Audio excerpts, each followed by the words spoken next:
गुरुदेवो महेश्वरा गुरु साक्षात् परब्रह्म तस्मै श्री गुरुवे नमः। अखंड मंडलाकारं व्याप्ति येन चराचरं तत्पदं दर्शितं देवं तानमामि गुरुदेव। बोल गुरु भगवान की जय। गजाननं भूतगणादिसेवितं कपित्तजम्बूफलचारुभक्षणम् उमासुतं शोकविनाशकारिकं नमामि विघ्नेश्वर पादपङ्कजम्।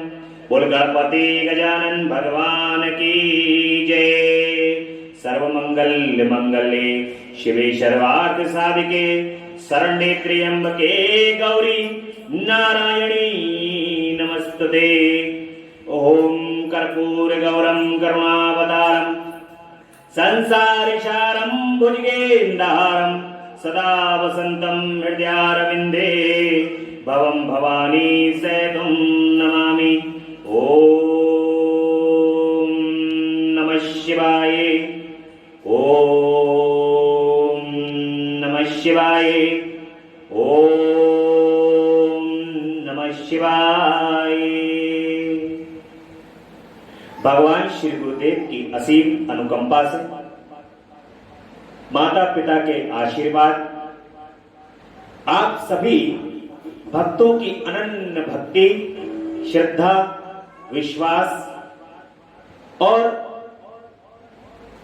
जगदम्बा परा अम्बा पराशक्ति भगवान शंकर की कृपा, परम असीम कृपा के कारण ही भगवान की कथा को आज पंचम दिवस हुए हैं। आज पंचम दिवस की कथा में भगवान ने परम कृपा की है और ये कथा सुनने का सौभाग्य हमें प्राप्त हुआ। भगवान की कथा जैसा कि हम लगातार स्मरण कर रहे हैं, बगैर भगवान की कृपा के भगवान की कथा को सुनने का सौभाग्य और भगवान की कथा को करने का सौभाग्य प्राप्त नहीं हो सकता। भगवान की कथा आनंदमयी है और ये आनंद तो जब तक प्रभु कृपा नहीं करते तब तक उनकी कथा को सुनने का सौभाग्य नहीं मिलता। भगवान की कथा भगवान की कृपा के द्वारा ही प्राप्त होती है। ये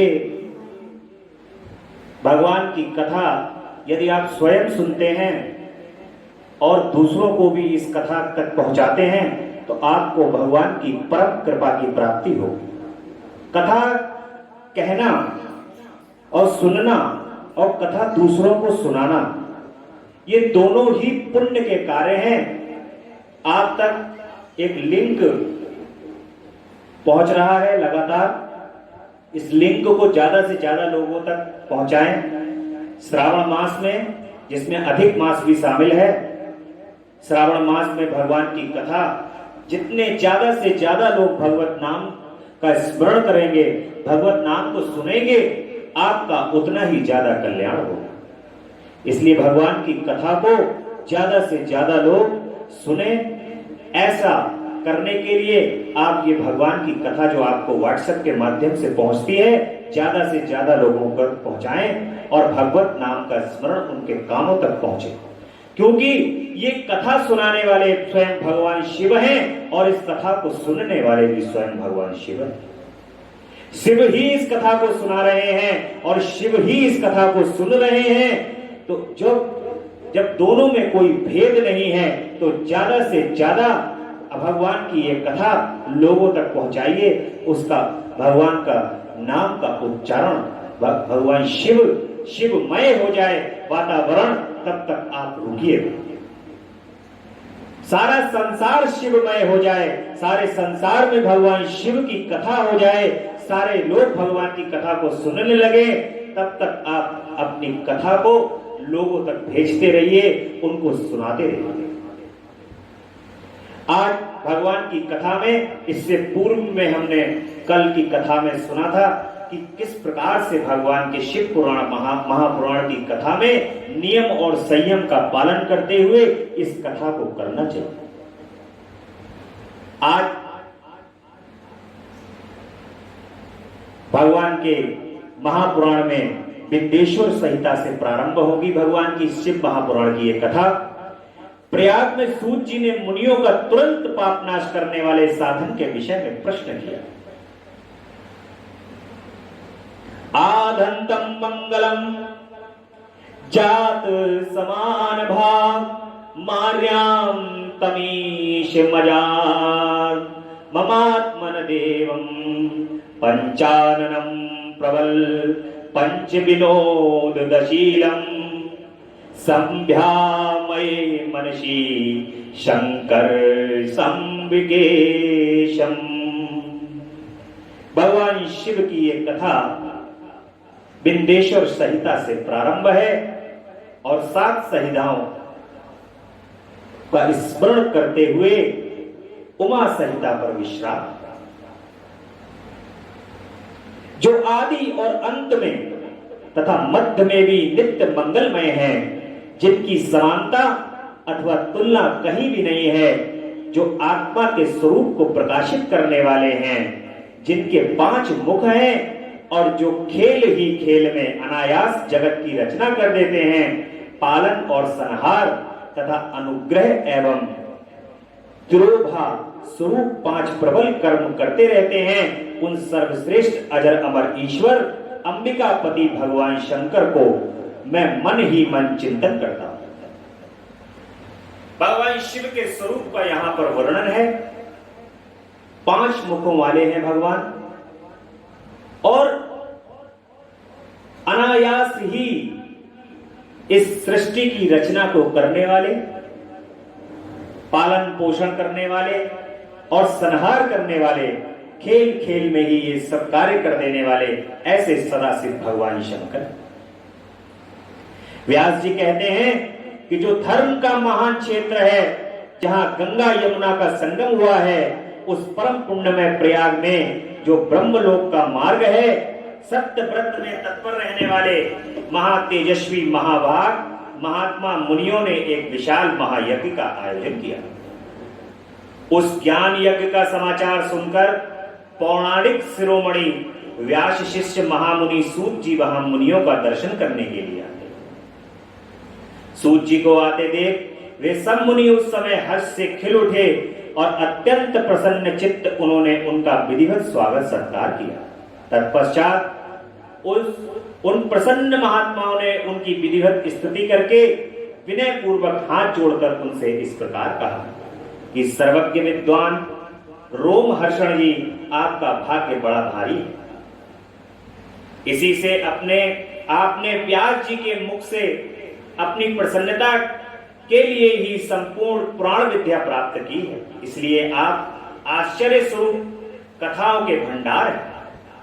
ठीक उसी तरह जैसे रत्नाकर समुद्र बड़े बड़े सारभूत रत्नों का आगार है।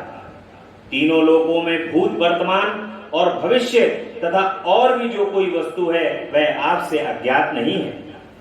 आप हमारे सौभाग्य में इस यज्ञ का दर्शन करने के लिए यहाँ पधारे गए हैं और इसी व्यास से हमारा कुछ कल्याण करने वाले हैं, क्योंकि आपका आगमन निरर्थक नहीं हो सकता। देखिए, महापुरुषों का आगमन, संतों का आगमन जहां कहीं भी होता है वहां पर कल्याण ही होता है। आपको संतों के दर्शन, महापुरुषों के दर्शन, ब्राह्मणों के दर्शन जब कभी भी होंगे, या ब्राह्मण यदि आपके यहां, संत यदि आपके यहां, साधु आपके यहां यदि पधारेंगे, तो आप निश्चित मान के चलिएगा कि आपके जीवन का कल्याण होने वाला है। क्यों? क्योंकि इनको भगवान की ध्वजा कहा है। भगवान जब कृपा करने वाले होते हैं, भगवान की जब कृपा आने वाली होती है, तब भगवान की ये ध्वजा सबसे पहले आप तक पहुंच जाती है। भगवान की ध्वजा आप तक पहुंचती है और भगवान की कृपा पीछे पीछे आती है। इसलिए जीवन में यदि आपके भाग्य में कुछ भी नहीं है, भाग्य में यदि आपके बिल्कुल जीरो लिखा हुआ है, परंतु संतों की, महात्माओं की, ब्राह्मणों की कृपा से आपका जीवन पूर्ण रंगमय हो सकता है। ऐसा भगवान की पुराण के माध्यम से कहा गया है, क्योंकि जो भगवत नाम को आपके लिए दे रहा है, भगवत नाम की प्राप्ति हो रही है। जब भगवत नाम की प्राप्ति किसी के द्वारा आपको हो जाती है तो आपके जीवन में इसके अतिरिक्त और कुछ रह नहीं जाता। भगवान के नाम के अतिरिक्त आपके जीवन के अंदर और कुछ रह नहीं जाता। भगवत नाम की प्राप्ति आपको महात्माओं, संतों और विद्वानों के द्वारा, ब्राह्मणों के द्वारा प्राप्त हो।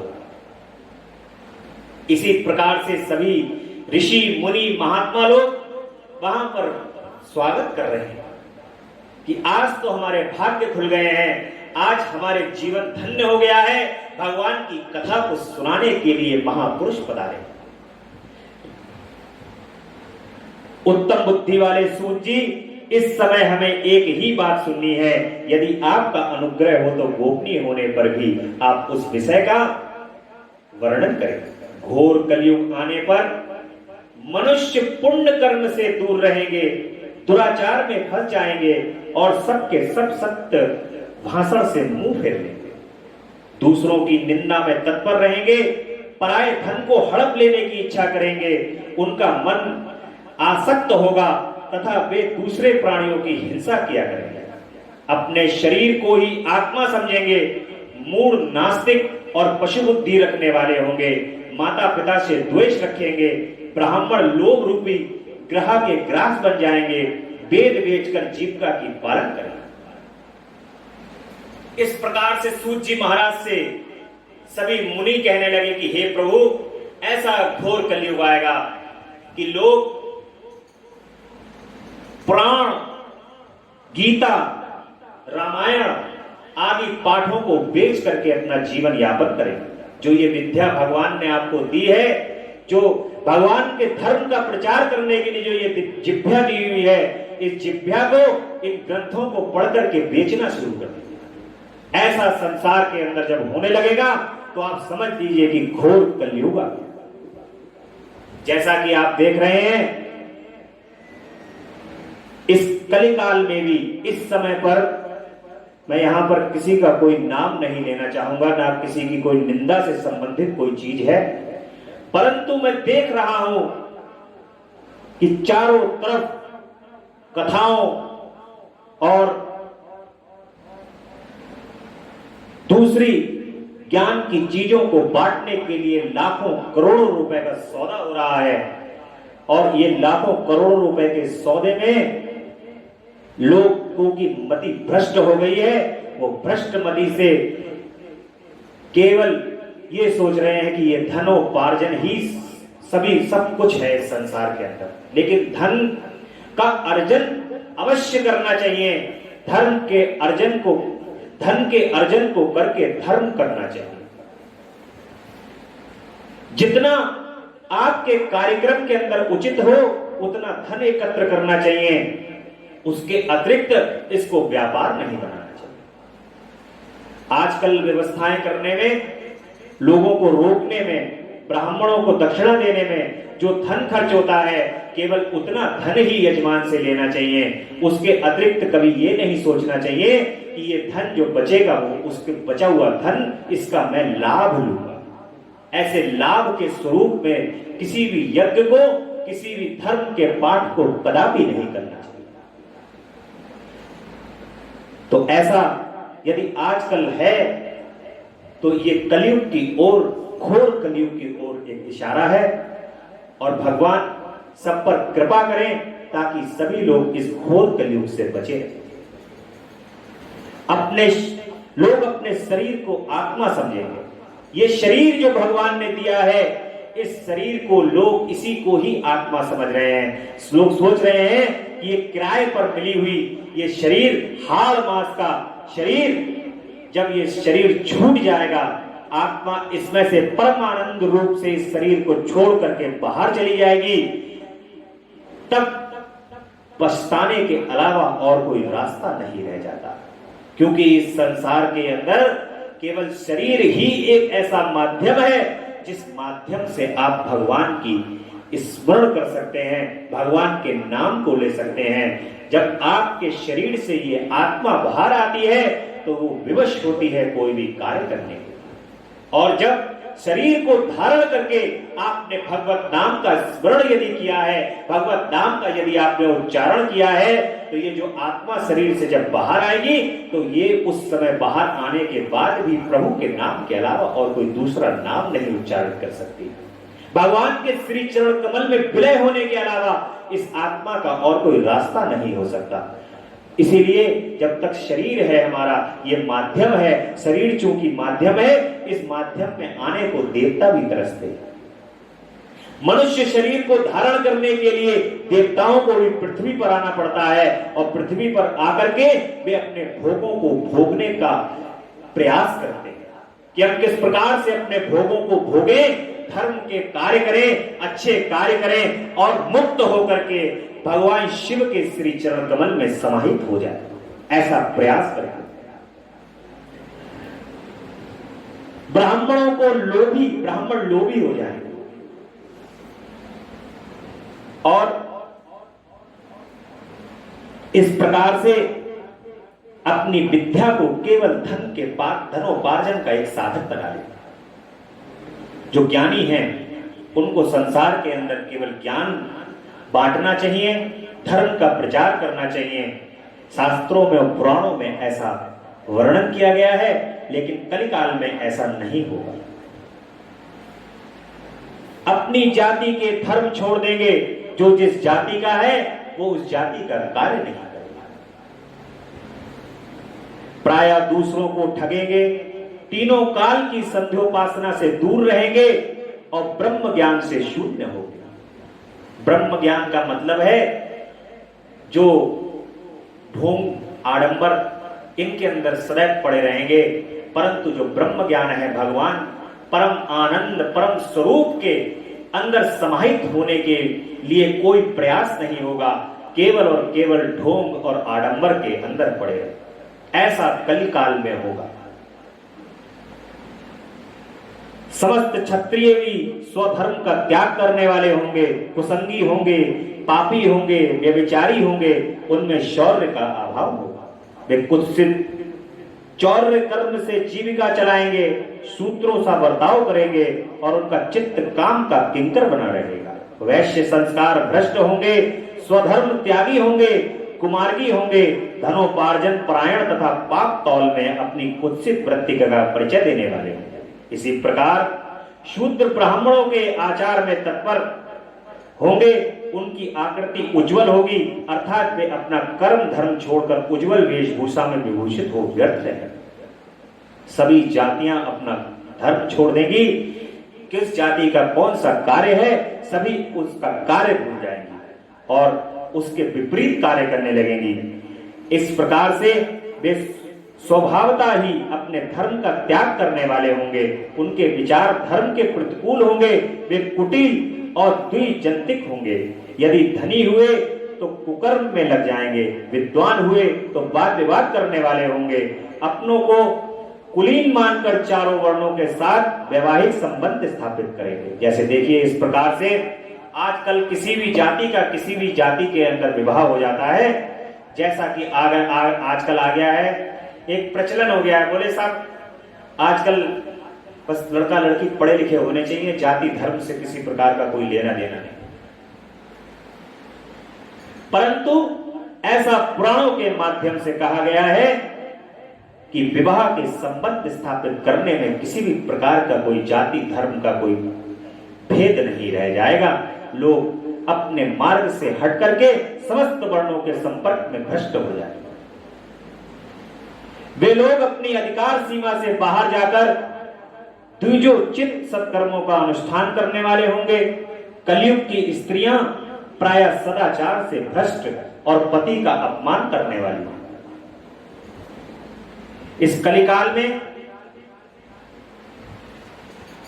सभी प्रकार के मति लोगों की भ्रष्ट होगी, सास ससुर से द्रोह करेंगी, किसी से भय नहीं मानेगी, मलिन भोजन करेंगी, कुत्सित हाव भाव में तत्पर होंगी, उनका शील स्वभाव बहुत बुरा होगा और वे अपनी पति की सेवा में सदा ही विमुख रहेंगे। सूत जी कहते हैं कि इस तरह जिनकी बुद्धि नष्ट हो गई है, जिन्होंने अपने धर्म का त्याग कर दिया है, ऐसे लोगों को इहलोक और परलोक में उत्तम गति कैसे प्राप्त होगी? हे प्रभु, ऐसे लोगों को कैसे उत्तम गति प्राप्त होगी? कृपया करके आप मुझे ऐसा साधन बताइए। इसी चिंता से हमारा मन सदा व्याकुल रहता है। परोपकार के समान दूसरा कोई धर्म नहीं है, अतः जिस छोटे से उपाय से इन सबके पापों का तत्काल नाश हो जाए, उसे इस समय कृपा पूर्वक बताइए, क्योंकि आप समस्त सिद्धांतों के ज्ञाता हैं। व्यास जी कहते हैं कि उन भावित्वात्मा मुनियों की यह बात सुनकर सूत जी अपने मन ही मन भगवान शंकर का स्मरण करने लगे और इस प्रकार कहने लगे कि हे प्रभु,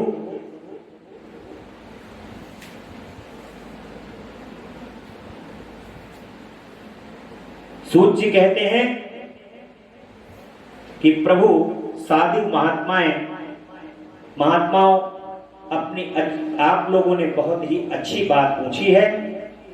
आपका यह प्रश्न तीनों लोगों का हित करने वाला है। मैं गुरुदेव व्यास का स्मरण करके आप लोगों को स्नेहवश इस विषय का वर्णन करूंगा। आप आदर पूर्वक सुने। सबसे उत्तम जो शिव पुराण है वह वेदांत का सार सर्वस्व है तथा वक्ता और श्रोता का समस्त पाप राशियों से उद्धार करने वाला है। इतना ही नहीं, वह परलोक में परमार्थ वस्तु को देने वाला है। कल्पम राशि का विनाश करने वाला है। उसमें भगवान शिव के उत्तम यश का वर्णन है। ब्राह्मणों, धर्म, अर्थ, काम और मोक्ष, इन चारों पुरुषार्थों को देने वाला वह पुराण सदा ही अपने प्रभाव की दृष्टि से बुद्धि या विस्तार को प्राप्त हो रहा है। हे विप्रवरो, उस सर्वोत्तम शिव पुराण के अध्ययन मात्र से वे कलयुग के पापासक्त जीव श्रेष्ठम गति को प्राप्त हो जाएंगे। कलयुग के महान उत्पात तभी तक जगत में निर्भय होकर विचरेंगे जब तक यहाँ शिव पुराण का उदय नहीं होगा। इसे वेद के तुल्य माना गया है। इस वेद तुल्य पुराण का सबसे पहले भगवान शिव ने ही प्रणयन किया। भगवान शिव ने ही ये कथा सबसे पहले कही है, इसलिए भगवान शिव की कथा बड़े ध्यान मग्न होकर के सुनना चाहिए। विंध्येश्वर संहिता, रुद्र संहिता, विनायक संहिता, उमा संहिता, मात्र संहिता, एकादश रुद्र संहिता, कैलाश संहिता, शतरुद्र संहिता, कोटि रुद्र संहिता, कोटि रुद्र, सहस्त्र कोटि रुद्र संहिता, वायपीय संहिता तथा धर्म संहिता, इस प्रकार पुराण के 12 भेद या खंड हैं। ये 12 संहिताएं अत्यंत पुण्यमयी मानी गई हैं। ब्राह्मणों, अब मैं उनके श्लोकों की संख्या बता रहा हूं। आप लोग वह सब आदर पूर्वक सुने। विंध्येश्वर संहिता में 10,000 श्लोक हैं। रुद्र संहिता तथा विनायक संहिता, उमा संहिता और मात्र संहिता, इनमें प्रत्येक में 8,000 श्लोक हैं। ब्राह्मणों, एकादश रुद्र संहिता में 13,000, कैलाश संहिता में 6,000, शतरुद्र संहिता में 3,000, कोटि रुद्र संहिता में 9,000, सहस्त्र कोटि रुद्र संहिता में 11,000, वायपीय रुद्र संहिता में 4,000 तथा धर्म संहिता में 12,000 श्लोक हैं। इस प्रकार मूल शिव पुराण की श्लोक संख्या 1,00,000 है, परंतु व्यास जी ने उसे 24,000 श्लोकों में संक्षिप्त कर दिया। पुराणों की क्रम संख्या विचार से इस पुराण का स्थान चौथा है। इसमें 7 संहिताएं। पूर्व काल में भगवान शिव ने श्लोक संख्या की दृष्टि से 100 करोड़ श्लोकों का एक ही पुराण ग्रंथ गठित किया था। सृष्टि के आदि में निर्मित हुआ वह पुराण साहित्य अत्यंत विस्तृत था। फिर द्वापर आदि युगों में द्रौपायन, व्यास आदि महर्षियों ने जब पुराण का 18 भागों में विभाजन कर दिया, उस समय संपूर्ण पुराणों का संक्षिप्त स्वरूप केवल 4 लाख श्लोकों का रह गया। उस समय उन्होंने शिव पुराण के 24,000 श्लोकों में प्रतिपादन किया। यही इसके श्लोकों की संख्या है। यह देवतुल्य पुराण 7 संहिताओं में बटा हुआ है। इसकी पहली संहिता का नाम विद्येश्वर संहिता है, दूसरी संहिता रुद्र संहिता है, तीसरी संहिता शतरुद्र संहिता, चौथी संहिता कोटि रुद्र संहिता, पांचवी संहिता रुद्र संहिता, छठी संहिता कैलाश संहिता और 7वीं संहिता का नाम वायवीय संहिता। इस प्रकार ये 7 संहिताएं मानी गई हैं। इन 7 संहिताओं से युक्त दिव्य शिव पुराण वेद के तुल्य प्रमाणिक तथा सबसे उत्कृष्ट गति प्रदान करने वाला है। यह निर्मल शिव पुराण भगवान शिव के द्वारा ही प्रतिपादित है। इसे शिव शिरोमणि भगवान व्यास ने संक्षेप में संकलित किया है। यह समस्त जीव समुदाय के लिए उपकारक, त्रिविध पापों का नाश करने वाला, तुलना रहित एवं सब पुरुषों को कल्याण प्रदान करने वाला है। इसमें वेदांत, विज्ञानमय प्रधान तथा निष्कपट धर्म का प्रतिपादन किया गया है। यह पुराण ईर्ष्या रहित अंतःकरण वाले विद्वानों के लिए जानने की वस्तु है। इसमें श्रेष्ठ मंत्र समूहों का संकलन है तथा धर्म, अर्थ और काम इन त्रिवर्ग की प्राप्ति का साधन का वर्णन भी है। यह उत्तम शिव पुराण समस्त पुराणों में श्रेष्ठ है। वेद वेदांत में वेद रूप में विलसित परम वस्तु परमात्मा का इसमें गान गाया गया है। जो बड़े आदर से इसे पढ़ता और सुनता है वह भगवान शिव का प्रिय होकर परम गति को प्राप्त कर लेता है। भगवान शिव के पुराण में यह विशेषता है कि भगवान शिव के पुराण को जो पढ़ता है और भगवान शिव के पुराण की कथा को जो सुनता है वो परम गति को प्राप्त करके भगवान शिव को प्राप्त कर लेता है। इस प्रकार से सूत जी महाराज मुनियों से कह रहे हैं। साध्य साधन आदि का विचार तथा श्रवण कीर्तन और मनन, इन 3 साधन की श्रेष्ठता का किस प्रकार से प्रतिपादन किया जाए। व्यास जी कहते हैं, सूत जी यह वचन सुनकर वे सब महर्षि बोले कि अब आप हमें वेदांत सार स्वरूप अद्भुत शिव पुराण की कथा को प्रभु सुनाइए। सूत जी कहते हैं कि सब महर्षि गण रोग शोक से रहित कल्याण में भगवान शिव का स्मरण करके पुराण प्रवण शिव पुराण की जो ये वेद के सार तत्व से प्रकट हुआ है, आप उसकी कथा को सुनिए। शिव पुराण में भक्ति, ज्ञान और वैराग्य, इन तीनों का प्रीतिपूर्वक गान किया गया है और वेदांत वेद सबत्व का विशेष रूप से वर्णन है। इस वर्तमान कल्प में जब सृष्टि कर्म आरंभ हुआ था, उन दिनों 6 कुलों के महर्षि परस्पर वाद विवाद करते हुए कहने लगे, अमुक वस्तु सबसे उत्कृष्ट है और अमुक नहीं है। उनके इस विवाद ने अत्यंत महान रूप धारण कर लिया। तब वे सब के सब अपनी शंका के समाधान के लिए सृष्टिकर्ता अविनाशी ब्रह्मा जी के पास जाते और हाथ जोड़कर विनय बड़ी वाणी से कहते हैं कि प्रभु, आप संपूर्ण जगत को धारण पोषण करने वाले तथा समस्त कारणों के भी कारण हैं। हम ये जानना चाहते हैं कि संपूर्ण तत्वों से परे परात्पर पुराण पुरुष कौन है। ब्रह्मा जी कहते हैं कि जहां से मन सहित वाणी उन्हें न पाकर लौट आती है तथा जिनमें ब्रह्मा, विष्णु, रुद्र और इंद्र आदि से युक्त ये संपूर्ण जगत समस्त भूतों एवं इंद्रियों के साथ पहले प्रकट हुआ है, वे ही ये देव महादेव सर्वज्ञ संपूर्ण जगत के स्वामी हैं। ये ही सबसे उत्कृष्ट है। भक्ति से ही इनका साक्षात्कार होता है, दूसरे किसी उपाय से कहीं इनके दर्शन नहीं होते। देखिए प्रभु, आप एक बात मान के चलिए, भगवान शिव और जगदम्बा को प्राप्त करने का जो एक केवल कारण है, जो केवल एक उपाय है, वो उपाय है भगवान की भक्ति। भगवान शिव और भगवान शिव की भक्ति, जगदम्बा अम्बा पराशक्ति की भक्ति, या आपकी जिसके अंदर भी आपके जो इष्ट हो उनकी प्राप्ति केवल भक्ति के मार्ग से ही हो सकती है। यदि कोई सोचे जप तप नियम संयम पूजा, जन्म जन्म इनमें पचहारे, ये सब काल क्षेत्र की माया, ये सब काल ने माया जाल रचाया। जब तक यदि कोई यत्न करके तीर्थ यात्रा करता है, प्रयत्न करके जाप करता है, व्यवस्था करके यज्ञ करता है, इन सभी साधनों में यदि भक्ति नहीं है तो भगवान की प्राप्ति भी नहीं है। यदि आप भगवान से प्रेम करते हैं, उनसे स्नेह करते हैं, उनकी भक्ति करते हैं, उनके श्री चरण कमल से अनुराग रखते हैं, तब बड़ी ही सरलता से आपको भगवान शिव और जगदम्बा की प्राप्ति हो। मानो आपको पल पल क्षण क्षण ऐसा लगता रहेगा कि मेरे शिव, मेरी मां मेरे समक्ष हैं, मेरे शिव और मेरे मां मेरे निकट ही हैं, ऐसा आपको पल पल क्षण क्षण आभास होगा। क्यों? क्योंकि जो जिससे आप प्रेम करते हैं वो आपसे कहीं दूर जा ही नहीं सकता। ऐसे ही यदि आप अपने भगवान शिव को यदि प्रेम करते हैं, मां को यदि प्रेम करते हैं, तो वो आपसे दूर जा ही नहीं सकते।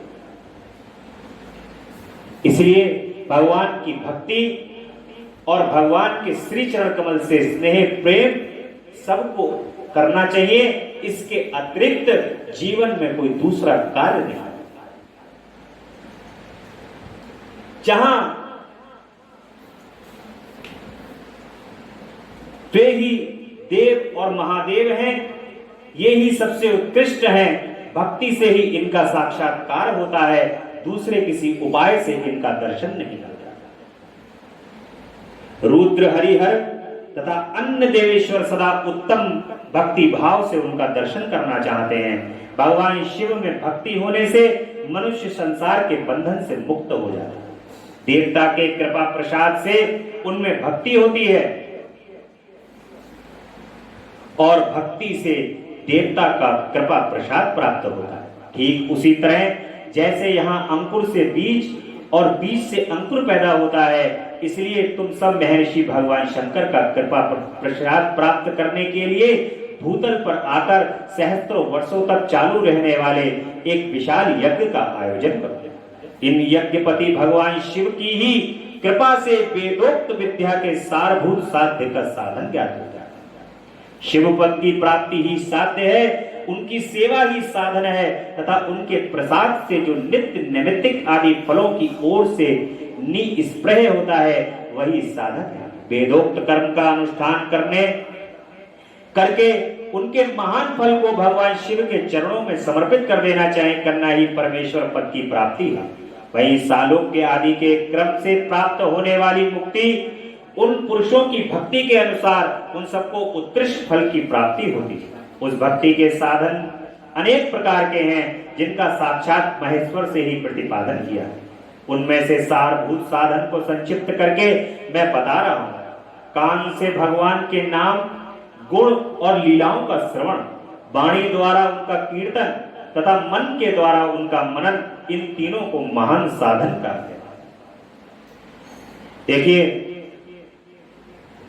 सदैव कानों से अपने कर्ण में ये जो कथा आपके कानों के माध्यम से अमृत की एक एक बूंद बनके आपके हृदय के अंदर जो पहुंच रही है, सदैव जो भगवान से प्रीति और प्रेम करने वाले लोग हैं उनको भगवत नाम का स्मरण अपने कर्ण से करना चाहिए।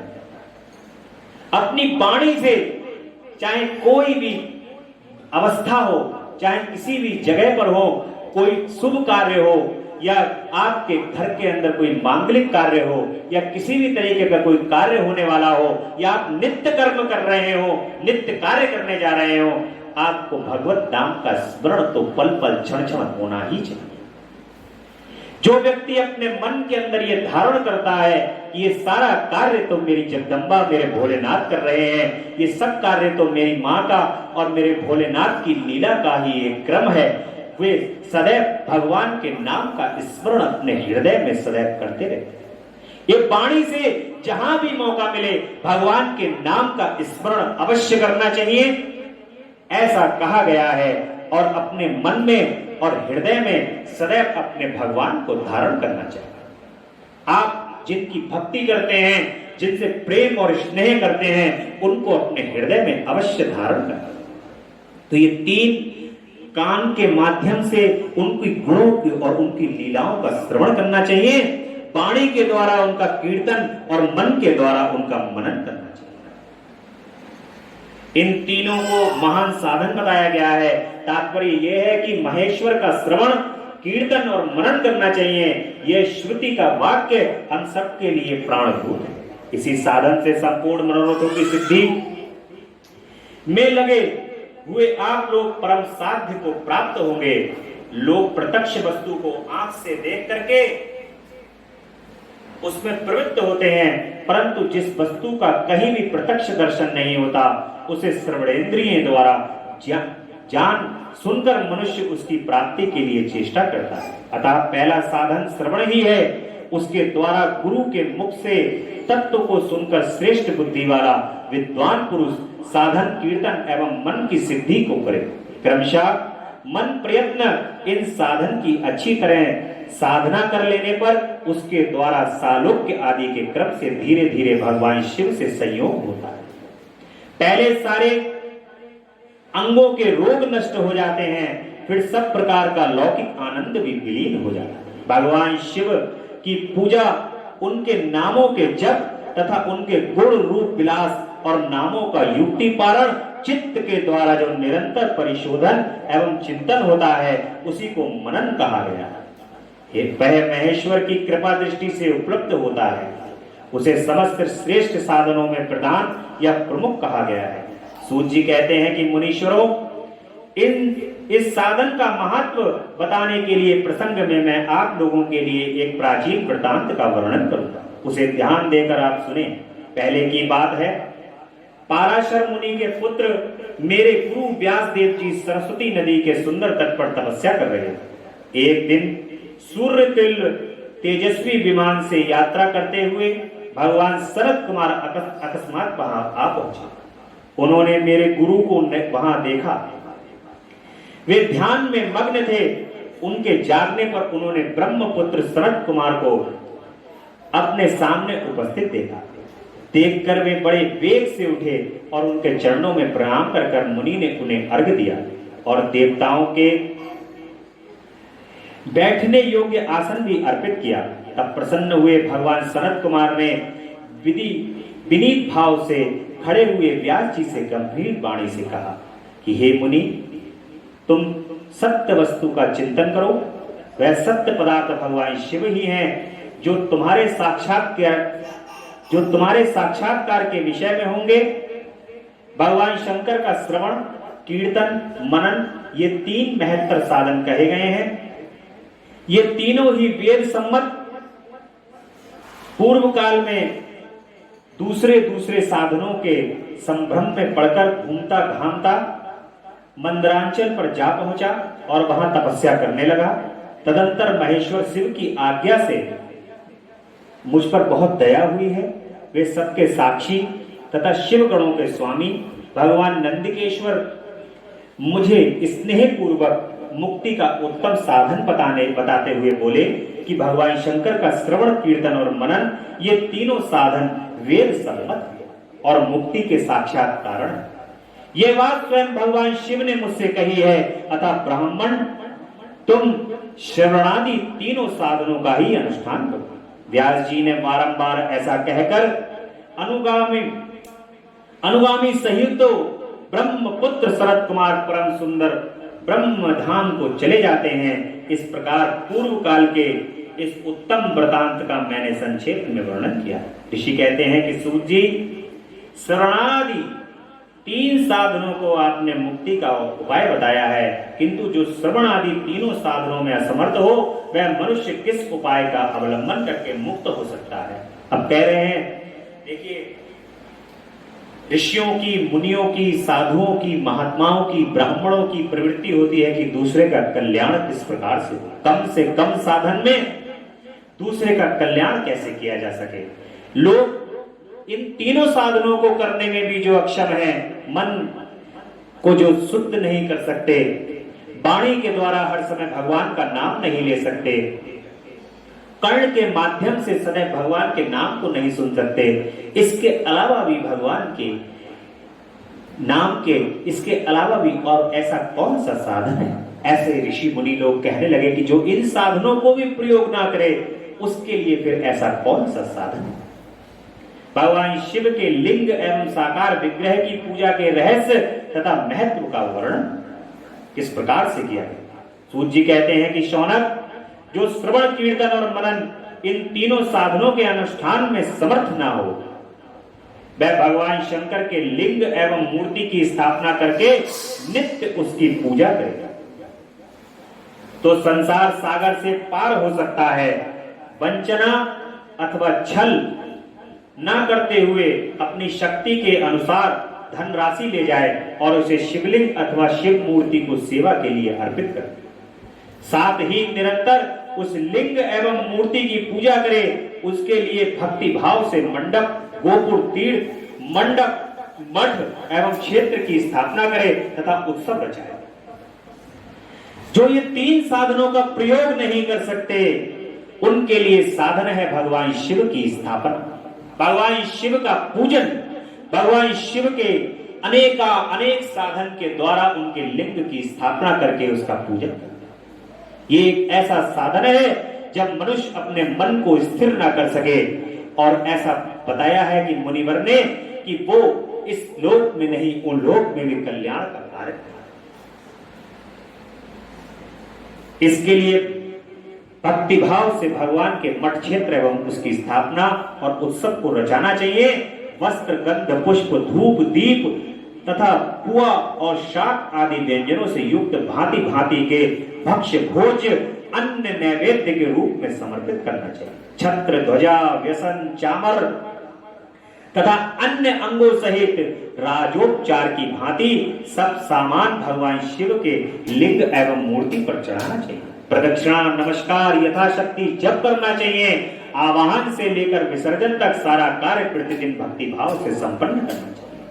इस प्रकार शिवलिंग अथवा शिव मूर्ति में भगवान शंकर की पूजा करने वाला पुरुष श्रवणादि साधनों का अनुष्ठान न करे तो भी भगवान शंकर की प्रसन्नता से सिद्धि प्राप्त कर लेता है। पहले के बहुत से महात्मा पुरुष लिंग अथवा शिव मूर्ति की पूजा करने मात्र से भवबंधन से मुक्त हो चुके हैं। ऋषियों ने पूछा कि मूर्ति में ही सर्वत्र देवताओं की पूजा होती है, लिंग में नहीं, परंतु भगवान शिव की पूजा सब जगह मूर्ति में और लिंग में ही क्यों की जाती है? सूत जी ने कहा कि मुनीश्वरों, तुम्हारा यह प्रश्न तो बड़ा ही पवित्र और अत्यंत अद्भुत है। इस विषय में महादेव जी ही वक्ता हो सकते हैं। तुम्हारा कोई पुरुष कभी और कभी कहीं और कहीं इसका प्रतिपादन नहीं कर सकता। इस प्रश्न के समाधान के लिए भगवान शिव ने जो कुछ कहा है और उसे मैंने गुरु जी के मुख से जिस प्रकार से सुना है उसी तरह मैं क्रमशः वर्णन करूंगा। एकमात्र भगवान शंकर ही हैं जो ब्रह्म रूप होने के कारण निष्कल यानी कि निराकार कहे गए। भगवान शिव का तो आपने स्वरूप देखा है। अभी केदारनाथ जी की जब यात्रा करी है तो भगवान ने अनेक अपनी पहाड़ियों के ऊपर अनेकों स्वरूप भगवान ने वहां पर दिखाए हैं। जैसे एक पर्वत पर भगवान शिव हैं, किसी पर्वत पर भगवान श्री कृष्ण अपनी लीला कर रहे हैं, किसी पर्वत पर गणेश जी लीला कर रहे हैं, कहीं वरुण हैं, कहीं गरुड़ हैं। अलग अलग पर्वत पर अलग अलग भगवान की ये लीलाएं हो रही हैं, परंतु इसका केवल एक ही अर्थ है, वो ये कि इस संसार में समस्त लीलाएं भगवान शिव में समाहित। इन तीनों लोकों में होने वाली लीलाएं भगवान शिव के स्वरूप में ही समाहित हैं। भगवान शिव ही इन सभी लीलाओं को करने वाले। शिव के द्वारा होने वाली लीला को आपने केदारनाथ जी में उनकी पर्वत शिखाओं के ऊपर देखा कि भगवान वहां मृगछाल पहने हुए, त्रिशूल हाथ में, डमरू हाथ में लिए हुए और बड़े ही आनंद से उस पर्वत के ऊपर भगवान बैठे हुए दर्शन दे रहे। लेकिन जो भगवान केदारनाथ जी में आपने दर्शन किए, अंदर गर्भगृह में जो भगवान के दर्शन किए, उसके अंदर आपने देखा होगा भगवान का कोई आकार नहीं। वहां पर जो भगवान शिव हैं, शिव का लिंग जहां किसी भी मंदिर के अंदर है, भगवान का शिवलिंग का कोई आकार नहीं है, और जिसका आकार नहीं है वो तो निराकार है, और निराकार तो परब्रह्म परमात्मा है। इसलिए भगवान शिव को ब्रह्म का स्वरूप कहा। ऐसे भगवान शिव हैं जो कि परब्रह्म परमात्मा है। ब्रह्मा, विष्णु और रुद्र यानी कि महेश, ये तीनों ही उनके अंदर समाहित हैं। संपूर्ण सृष्टि भगवान शिव के अंदर ही समाहित है। उनकी पूजा अर्थात शिवलिंग शिव के निराकार स्वरूप का प्रतीक है। इसी तरह शिव के सकल या साकार होने के कारण उनकी पूजा का आधारभूत विग्रह साकार प्राप्त होता है। अर्थात शिव का साकार विग्रह उनके साकार स्वरूप का प्रतीक होता है। सकल और अकल यानी कि समस्त अंग आकार सहित साकार और अंग आकार से रहित सर्वथा निराकार है। रूप होने से ही ब्रह्म शब्द से कहे जाने वाले परमात्मा है। जब पर ब्रह्म का नाम स्मरण करते हैं तो वो पर ब्रह्म जो है वो भगवान शिव का स्मरण ही इस मस्तिष्क में, इस हृदय में आता है। भगवान शिव से भिन्न जो दूसरे देवता हैं वे साक्षात ब्रह्म हैं, ब्रह्म नहीं है। इसलिए कहीं भी उनके लिए निराकार लिंग उपलब्ध नहीं होता। साकारता में जहां साकार है, जहां पर आकार मिल गया है, वहां ब्रह्म का तो कोई आकार ही नहीं। ब्रह्म तो निराकार है। इसलिए जिनका कोई आकार नहीं है वो निराकार है। देखिए इस संसार में पूरे भगवत गीता में, पूरी कृष्ण लीला में आपने पूरी लीला देखी होगी भगवान श्री कृष्ण की, परंतु पूरी भगवत गीता में कहीं भी राधा रानी के नाम का जिक्र नहीं। कौन है राधा?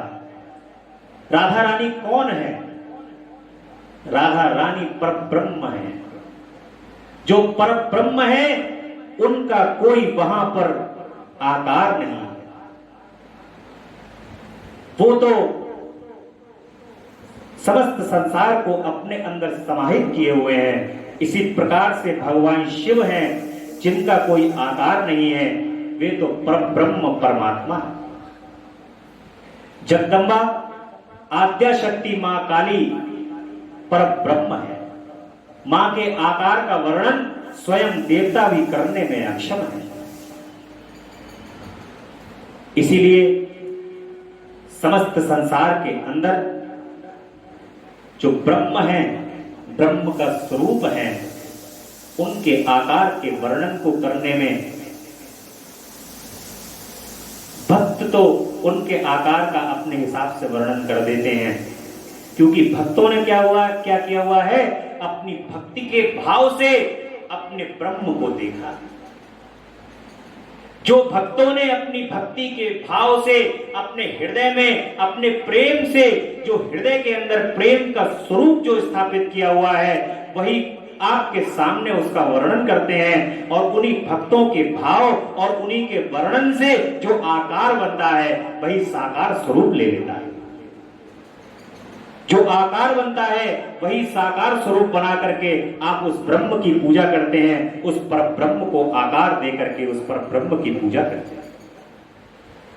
तो भगवान शिव का भी एक लिंग स्वरूप है जो कि निराकार स्वरूप है, परंतु भक्त अपने हृदय में भगवान को धारण कर लेते हैं और भगवान प्रसन्न होकर के अपने भक्त के हृदय में आकर के साकार स्वरूप हो जाते हैं। और वही साकार स्वरूप को भक्त सामने उसका वर्णन कर देते हैं कि मेरे भगवान जिनको मैंने अपने हृदय में देखा है उनका आकार ये है, तो वही भगवान का साकार स्वरूप हो जाता है,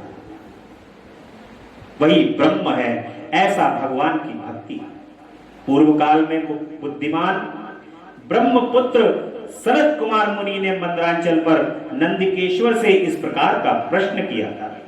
सनत कुमार बोले कि भगवान शिव से भिन्न जो देवता हैं उन सबकी पूजा के लिए सर्वत्र प्राय बेर मूर्ति मात्र ही अधिक संख्या में देखा और सुना जाता है। केवल भगवान शिव की ही पूजा में लिंग और बेर दोनों का उपयोग देखने में आता है। अतः कल्याण में नंदिकेश्वर इस विषय में जो तत्व की बात हो उसे मुझे इस प्रकार बताइए जिससे अच्छी तरह समझ में आ जाए। नंदिकेश्वर ने कहा कि निष्पाप ब्रह्म कुमार, आपके इस प्रश्न का हम जैसे लोगों के द्वारा कोई उत्तर नहीं दिया जा सकता, क्योंकि ये गोपनीय विषय है और लिंग साक्षात ब्रह्म का प्रतीक है। तथापि आप शिव भक्त हैं, इसलिए इस विषय में भगवान शिव ने जो कुछ बताया है उसे ही आपके समक्ष में कहता हूं। भगवान शिव ब्रह्म रूप और निष्कल निराकार हैं, इसलिए उन्हीं की पूजा में निष्कल लिंग का उपयोग होगा। संपूर्ण वेदों का ही यह मत है। सनत कुमार बोले कि महाभाग, योगींद्र अपने भगवान शिव तथा दूसरे देवताओं के पूजन में लिंग और बेर के प्रचार का जो रहस्य विभाग पूर्वक बताया गया है वह यथार्थ है। इसलिए लिंग और बेर आदि उत्पत्ति का जो उत्तम वृतांत है उसी को मैं इस समय सुनना चाहता।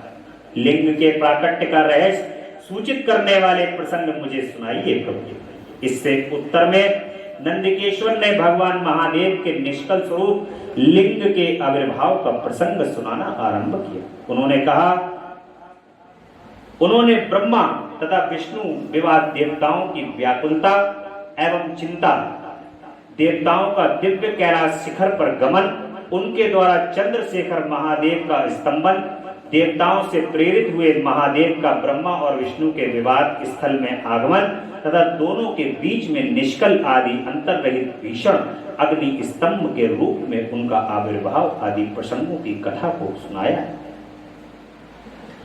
ब्रह्मा जी और विष्णु जी के बीच में विवाद छिड़ जाता है। उस विवाद में भगवान शिव को स्वयं आना पड़ता है। ये जो शंका है हृदय के अंदर मुनियों के, उस शंका के समाधान के लिए नंदिकेश्वर जी ये कथा सुना रहे हैं। और तदंतर श्री ब्रह्मा और विष्णु दोनों के द्वारा उस ज्योतिर्मय स्तंभ की ऊंचाई और गहराई का था लेने की चेष्टा की जाती है एवं केतकी पुष्प के शाप प्रदान आदि के प्रसंग भी यहां पर सुनाए जाते हैं। तो भगवान की यहां पर शिवलिंग की था लेने के लिए ब्रह्मा जी और विष्णु जी दोनों उसकी गहराई नापते हैं कि भगवान शिव नीचे गहराई में कितने हैं और ऊंचाई में कितने हैं भगवान शिव का लिंग। तो दोनों ही भगवान शिव के लिंग की गहराई को लेने के लिए जाते हैं। ऐसा प्रसंग अभी हम आगे कथा में सुनेंगे। महेश्वर का ब्रह्मा और विष्णु को अपने निष्कल और सकल स्वरूप का परिचय देते हुए लिंग पूजन का किस प्रकार से महत्व बताया। नंदिकेश्वर कहते हैं कि तदंतर वे दोनों ब्रह्मा और विष्णु भगवान शंकर को प्रणाम करके दोनों हाथ जोड़ उनके दाएं बाएं भाग में चुपचाप खड़े हो गए। फिर उन्होंने वहां साक्षात प्रकट पूजनीय महादेव जी को श्रेष्ठ आसन पर स्थापित करके पवित्र पुरुष वस्तुओं द्वारा उनका पूजन किया। देखिए, एक बात आप ध्यान रखिए, ये मैं यहाँ शिव पुराण भगवान की कथा के माध्यम से बताना चाहूंगा। यहाँ पर भगवान विष्णु या ब्रह्मा जी को कदापि छोटा या बड़ा ना समझा जाए। कहीं कोई ऐसा ना समझे अपने मस्तिष्क के अंदर कि वे भगवान शिवलिंग की था लेने के लिए, गहराई लेने के लिए, ऊंचाई लेने के लिए पहुंच जाते हैं। ऐसा कदापि नहीं है। भगवान शिव, ब्रह्मा, विष्णु और महेश, ये तीनों देव एक ही हैं। ये तीनों शक्तियां एक ही हैं। इनमें ना कोई छोटा है और ना कोई बड़ा है। लेकिन ये तीनों ही शक्तियां जब इस संसार का कार्य करती हैं और जब महाप्रलय आती है तो ये तीनों ही शक्तियां परब्रह्म में समाहित हो जाती हैं। उस ब्रह्म से निकली हुई ये तीनों शक्तियां हैं और जब इनका कार्य, इस ब्रह्मांड को चलाने का कार्य पूर्ण हो जाता है तो ये तीनों ब्रह्मांड से निकली हुई शक्तियां ब्रह्म में समाहित हो जाती हैं। भगवान शिव के बिना भगवान विष्णु कोई कार्य नहीं करते और भगवान विष्णु के बिना भगवान शिव कोई कार्य नहीं करते। ऐसा हृदय में पक्की गांठ बांध के रखो। जो भगवान शिव का और भगवान विष्णु का अपमान करता है वो जीवन के अंदर कभी भी भगवान की भक्ति नहीं प्राप्त कर सकता और उसको गौ हत्या के समान पाप लगता है।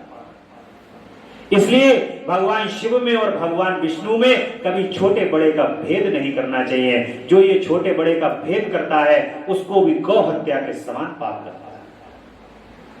इसलिए भगवान की ये लीला है भक्तों को समझाने के लिए पुराणों के माध्यम से कि किस प्रकार से भगवान की लीला का वर्णन किया जा सकता है। इसलिए इस कथा के माध्यम से भगवान जब लीला करते हैं ना, जब आप कोई लीला का पाठ रखते हैं, रामायण करते हैं, तो कोई रावण का पाठ रखता है, कोई राम बनता है, कोई लक्ष्मण बनता है, कोई शत्रुघ्न बनता है, कोई हनुमान बनता है।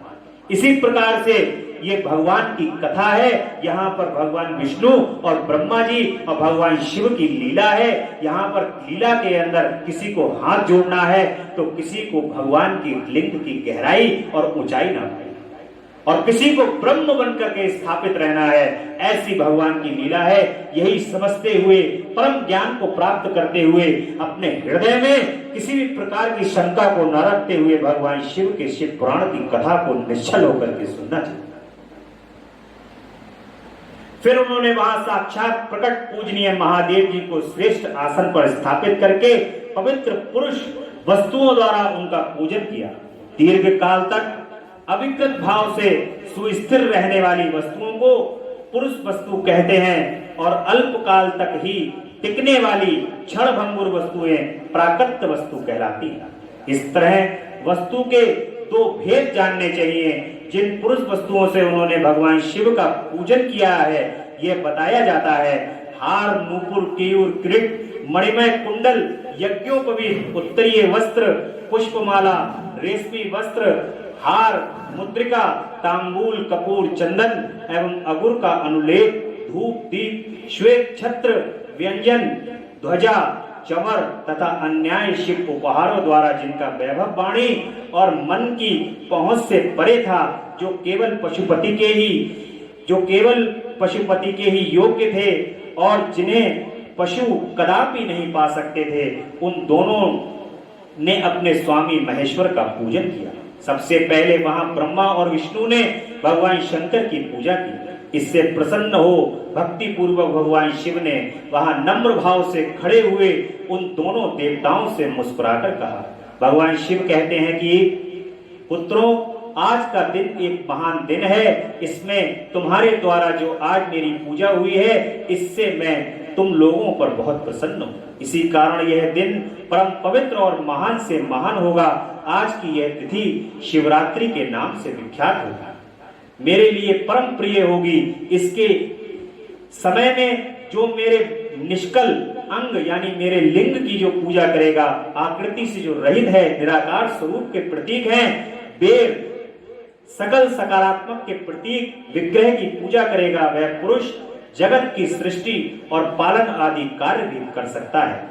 जो शिवरात्रि को दिन रात निराहार एवं जितेंद्रिय रहकर अपनी शक्ति के अनुसार निश्चल भाव से मेरी यथोचित पूजा करेगा, उसको मिलने वाले फल का वर्णन सुनो।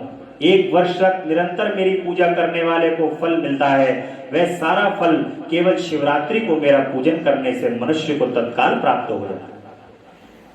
जैसे पूर्ण चंद्रमा का उदय समुद्र की बुद्धि का अवसर है, उसी प्रकार यह शिवरात्रि तिथि मेरे धर्म की बुद्धि का समय है। इस तिथि में मेरी स्थापना आदि का मंगलमय उत्सव होना चाहिए। पहले मैं जब ज्योतिर्मय स्तंभ रूप से प्रकट हुआ था, वह समय मार्ग शीर्ष मास में आर्द्रा नक्षत्र से युक्त पूर्णमासी था। यह प्रतिपदा था। जो पुरुष मार्ग शीर्ष मास में आर्द्रा नक्षत्र होने पर पार्वती सहित मेरा दर्शन करता है अथवा मेरी मूर्ति अथवा शिवलिंग की झांकी करता है, वह मेरे लिए कार्तिकेय से भी अधिक प्रिय हो जाता है।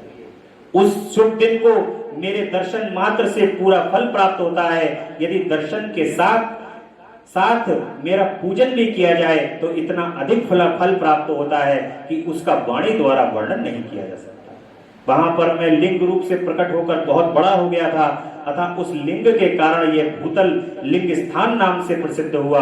जगत के लोग इसका दर्शन और पूजन कर सकें, इसके लिए अनादि और अनंत ज्योति स्तंभ अथवा ज्योतिर्मय लिंग अत्यंत छोटा हो जाए। यह लिंग सब प्रकार के भोग सुलभ कराने वाला, भोग और मोक्ष का एकमात्र साधन है। इसका दर्शन, स्पर्श और ध्यान किया जाए तो यह प्राणियों को जन्म और मृत्यु के कष्ट से छुड़ाने वाला। अग्नि के पहाड़ जैसा जो ये शिवलिंग यहाँ प्रकट हुआ है, इसके कारण यह स्थान अरुणाचल नाम से प्रसिद्ध होगा। यहाँ के अनेक प्रकार के बड़े बड़े तीर्थ प्रकट होंगे। इस स्थान में निवास करने या मरने से जीवों को मोक्ष हो जाएगा। मेरे दो रूप हैं, सकल और निष्कल। दूसरे किसी के ऐसे रूप नहीं है। पहले मैं स्तंभ रूप से प्रकट हुआ, फिर अपने साक्षात रूप से। ब्रह्म भाव मेरा निष्कल रूप है और महेश्वर भाव सकल रूप है। ये दोनों मेरे ही सिद्ध रूप हैं। मैं ही ब्रह्म परमात्मा हूँ। कला युक्त और अकल मेरे ही स्वरूप है।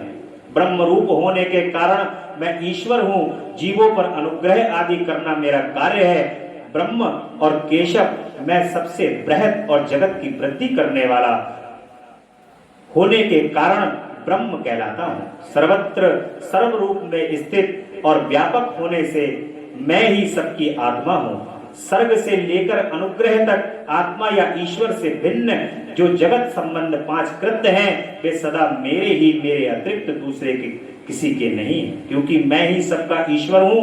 पहले मेरी ब्रह्म रूप पताका बोध करने के लिए निष्कल लिंग प्रकट हुआ था, फिर अज्ञात ईश्वर का साक्षात कराने के लिए निमित्त में साक्षात जगदीश्वर ही सकल रूप में तत्काल प्रकट हो गया। अतः मुझ में जो ईशत्व है, इसे ही मेरा सकल रूप जानना चाहिए, तथा जो ये मेरा निष्कल स्तंभ है, वह मेरे ब्रह्म स्वरूप का बोध कराने वाला है। यह मेरा ही लिंग शिवलिंग स्वरूप है। तुम दोनों प्रतिदिन यहाँ रहकर इसका पूजन करो। यह मेरा ही स्वरूप है और मेरे सामीप्य की प्राप्ति कराने वाला है।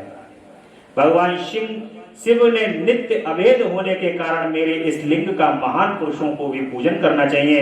मेरे एक लिंग की स्थापना करने का यह फल बताया गया है कि उपासक को मेरी समानता की प्राप्ति हो जाती है। जो भगवान शिव के शिवलिंग की स्थापना करता है और भगवान शिव के शिवलिंग की स्थापना करके उसका पूजन करता है, भगवान कहते हैं उसको मेरे साक्षात स्वरूप के दर्शन होते हैं, मैं उसको साक्षात प्राप्त हो जाता हूं। ऐसी सरलता है भगवान की।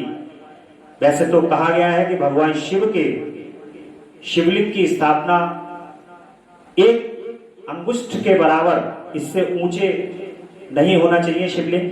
इतने बड़े शिवलिंग को ही केवल घर में रखना चाहिए जो घर में पूजन करते हैं।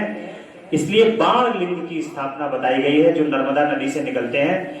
उन बाण लिंग के पूजन को घर में करना चाहिए।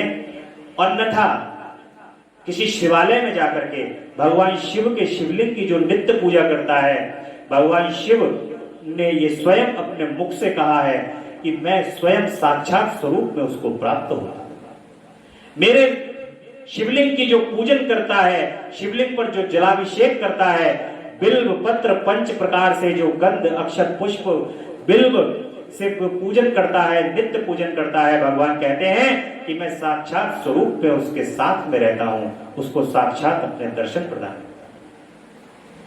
ऐसा भगवान ने कहा है कि तब तो उपासक को फल स्वरूप मेरे साथ सकल रूप प्राप्त होता है। प्रधानतया शिवलिंग की स्थापना करनी चाहिए। मूर्ति की स्थापना उसकी अपेक्षा गौण कर्म है। कभी किसी मूर्ति की यदि आप स्थापना करें और उसका पूजन ना करें, भगवान के मंदिर के अंदर लोगों को शौक होता है मंदिर बनवाने का, परंतु यदि आपने अपने घर में अथवा किसी मंदिर के बाहर मंदिर मूर्ति की स्थापना करवा दी और स्थापना कराने के बाद यदि आपने भगवान का मूर्ति की अवहेलना हो रही है वहां पर, तब भी आपको उसका पाप लगेगा, क्योंकि आपने अपने भाव से, मनोभाव से भगवान को वहां पर बुला करके स्थापित तो कर दिया, लेकिन उनकी सेवा और सत्कार नहीं कर पाए। जब आप उनकी सेवा और सत्कार नहीं कर पाए तो भगवान को कष्ट होगा और जो कष्ट होगा उसका पाप सीधे उसके भागीदार आप हो। इसलिए कभी भी यदि आपकी क्षमता हो तो क्षमता के अनुसार ही कार्य करें, अन्यथा अन्यत्र भगवान की मूर्ति की स्थापना ना करके किसी भी मंदिर में जाकर के भगवान का पूजन करें और मंदिर में जाकर के भगवान का सर्व प्रकार से पूजन और उनका दर्शन करें। यही आपको सही पुण्य फल प्राप्त प्रदान करेगा, ऐसा शिव पुराण के माध्यम से कहा गया। शिवलिंग के अभाव में सब ओर से मूर्ति युक्त होने पर भी वह स्थान क्षेत्र नहीं कहलाता है। जहां जहां पर भी भगवान शिव के शिवालय हैं, भगवान शिव की जहां पर स्थापना की गई है वो क्षेत्र भगवान शिव के नाम से जाने जाते हैं। जहां पर मूर्तियों की स्थापना की गई होती है वो क्षेत्र फिर भी उनके नाम नहीं है, लेकिन जहां पर भगवान शिव हैं वो क्षेत्र लिंग की स्थापना से वो क्षेत्र उतना, भले ही चाहे किसी मोहल्ले के अंदर या किसी कॉलोनी के अंदर या किसी शहर के अंदर भगवान शिव के, जैसे बरेली के अंदर 7 नाथ हैं तो 7 नाथों के अपने अपने क्षेत्र हैं। बनखंडी नाथ का क्षेत्र, धोपेश्वर नाथ क्षेत्र, पशुपति नाथ क्षेत्र, तो ये सभी क्षेत्र हैं। ऐसे ही भगवान शिव के जो ये क्षेत्र हैं वो प्रसिद्ध हो जाते हैं। ऐसे ही भगवान के 12 ज्योतिर्लिंग हैं, जहां जहां भगवान ने ये 12 ज्योतिर्लिंग स्थापित हैं तो भगवान के नाम से ये प्रसिद्ध है। आज की कथा में आपने भगवान के सकल निराकार और साकार स्वरूप का वर्णन सुना।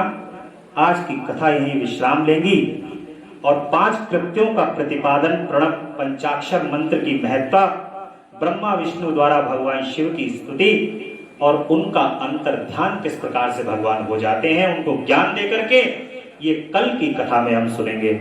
आज की कथा में केवल भगवान के नाम का उच्चारण करते हुए आज की कथा में विश्राम लेंगे। विश्राम लेगी कथा आज की। तेरा पल पल बीता जाए मुख से जप ले नमः शिवाय, तेरा पल पल बीता जाए मुख से जप ले नमः शिवाय। ओम नमः शिवाय, ओम नमः शिवाय, ओम नमः शिवाय, ओम नमः शिवाय, ओम नमः शिवाय। मुसाफिरी जब पूरी होगी चलने की मजबूरी होगी, मुसाफिरी पूरी होगी चलने की मजबूरी होगी। अब सर खाली न जाए मुख से नमः शिवाय, तेरा अब सर खाली न जाए मुख से जप ले नमः शिवाय। ओम नमः शिवाय, शिवाय, ओम नमः शिवाय, ओम नमः शिवाय, ओम नमः शिवाय, ओम नमः शिवाय। बोले शंकर भगवान की जय।